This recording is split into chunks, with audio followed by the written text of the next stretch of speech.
अभिवादन स्वीकार कीजिए दोस्तों, नासिर का आज आपके लिए कहानी लेकर के आया हूँ, राजा की राजकुमारी। पत्नी अपने पति से कहती है, पता नहीं क्या हो गया है हमारी पायल को, कल रात को खाना भी नहीं खाया और रो भी रही थी। अभी सुबह जगाने गई तो फिर से रो रही थी। वजह पूछी तो बस इतनी कही कि प्लीज़ माँ मुझे अकेला छोड़ दो। मुझे लगता है शायद उसे किसी ने प्यार में धोखा दिया है। डर लगता है कहीं वो खुद को नुकसान ना पहुंचाए। पति थोड़ी खामोशी के बाद कहता है, ठीक है मैं देखता हूँ। इतना कहकर वो अपनी बेटी के कमरे में जाते हैं। पायल, कैसी हो बेटा? बेटी कहती है, प्लीज़ पापा मुझे कुछ दिनों के लिए अकेला छोड़ दीजिए। ठीक है बेटा, मगर एक शर्त है। बेटी कहती है, बोली। बस तुम्हें एक बकवास सी कहानी सुनाना चाहता हूँ, तुम सुन लो, फिर हम तुम्हें डिस्टर्ब नहीं करेंगे, ओके? ठीक है, सुनाइए। आज से करीब 20 साल पहले एक राजा हुआ करते थे, बेहद अमीर। उनके 2 बेटे थे। बड़ा बेटा बहुत आज्ञाकारी और ईमानदार था और उस राजा को अपने बड़े बेटे पर बड़ा नाज था। उसकी शादी एक खूबसूरत लड़की से कर दी गई। फिर वो खूबसूरत लड़की राजा की बड़ी बहू गर्भवती हुई। घर में खुशियां ही खुशियां छा गई, मगर राजा की जिद थी कि बेटा ही हो। फिर राजा ने अपने बहू के गर्भ का चेकअप करवाया तो पता चला कि गर्भ में तो लड़की है। राजा ने बेटे को हुक्म दिया कि लड़की को गिरा दिया जाए।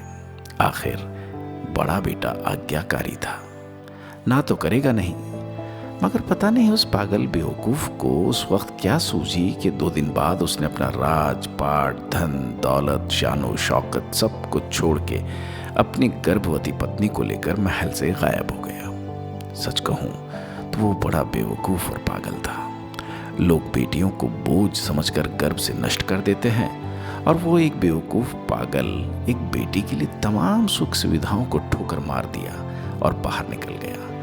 वो बाप की बात मानता तो आज उसकी जगह राजा होता। न जाने वो बेवकूफ बेटी के लिए बाप न जाने किस हालत में होगा। तभी पायल की माँ एकदम से आई और कहने लगी, वो बेवकूफ बेटी के लिए पागल शख्स कोई और नहीं, ये तेरे पिताजी हैं जो तुझे सच्ची कहानी सुना रहे हैं। तो कहती थी ना, मम्मी नाना नानी को तो मैंने देख लिया, काश पापा अनाथ ना होते तो दादा दादी का चेहरा भी देख लेती। तेरे पापा अनाथ नहीं है। तू बड़ी होकर जिद ना करे दादा दादी से मिलने की, इसलिए तुझे सच नहीं बताया गया। फिर तेरे पापा ने तेरे पैदा होने के बाद एक कसम ली कि इस घर में तेरे अलावा दूसरी संतान नहीं आएगी।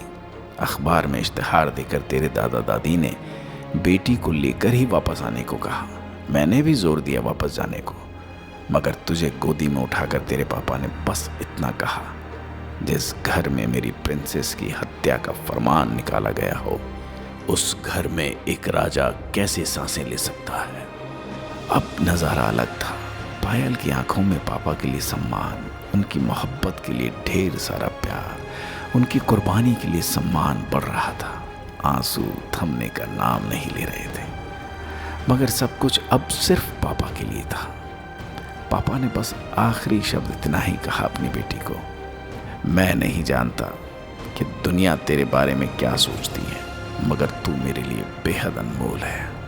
भले ही आज मैं कहीं का राजा नहीं रहा, मगर तू कल भी, आज भी और सदा ही मेरी प्रिंसेस ही रहेगी। बेटी ने दौड़कर अपने पापा को गले लगाकर रोते हुए कहा, आप असली राजा हो, मैं आपकी प्रिंसेस।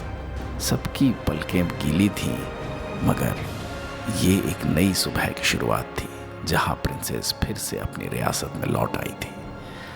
दोस्तों, जैसे जैसे बच्चे बड़े होते हैं आपको उनमें एक अलग ही व्यक्तित्व दिखाई देगा, क्योंकि बच्चे हर दिन नई आदतों को विकसित करने की प्रवृत्ति रखते हैं। जैसे जैसे दिन आगे बढ़ता जाता है आपका बच्चा संभवतः एक पुरानी आदत को पीछे छोड़ देगा और किसी नई आदत को अपनाएगा।